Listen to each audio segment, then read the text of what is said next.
আসসালামু আলাইকুম। অনেকেই আছেন একটা মোরগ, ২টা মুরগি দিয়ে ছোট্ট করে মুরগি পালন শুরু করতে চান। তো তাদের জন্য আমার আজকের এই ভিডিওটা। একটা মুরগি যখন ডিম নিয়ে বসে, ৮-১০টা ডিম নিয়ে বসলো, বাচ্চা ফুটাইলো, তো আমার পরামর্শ হবে বাচ্চা ফোটার আগেই আপনি এই ২টা ওষুধ সংগ্রহ করুন। একটা হচ্ছে লাইসোবিট আর একটা হচ্ছে 2+। লাইসোবিট আর 2+ ছাড়া আপনি বাচ্চা টিকাতে পারবেন না। বাচ্চা ফোটার ৩ থেকে ৪ দিন পর দেখা যায় বাচ্চাগুলা আঠালো গুড়ের মতো টয়লেট করতে থাকে। এর ফলে বাচ্চাগুলা খাবার কম খেতে থাকে, পা শুকায় যায়, আস্তে আস্তে বাচ্চাগুলা মারা যায়।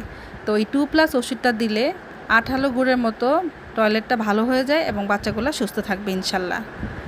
পরবর্তীতে আপনি অন্য ওষুধগুলোও সংগ্রহ করতে পারেন, যেমন আমি এখানে জিঙ্ক নিয়েছি, হেমিকোপিএচ নিয়েছি। এই জিঙ্কটা মুরগির পালকগুলো সুন্দর রাখে, আর দেখা যায় মুরগিগুলা এই যে একটা আরেকটা পালক খেয়ে ফেলে, ঠুকরি করে। এই যে দেখুন আমার মুরগিটা কীভাবে ঠুকুরদা দিল, এটা কিন্তু পাখা নিয়ে যায় খাঁচার ভিতর থেকে, খাঁচার ফাঁক দিয়ে ঠুকুর দিয়ে পাখা নিয়ে যায়, নিয়ে খেয়ে ফেলে। তো এই সমস্যাটা যখন আমি দেখতে পেলাম তখনই আমি জিঙ্কটা নিয়ে আসলাম। এখন আমি ওদেরকে জিঙ্ক খেতে দিব। তো এই জিঙ্ক দিলে এই সমস্যাটা দূর হয়ে যায়।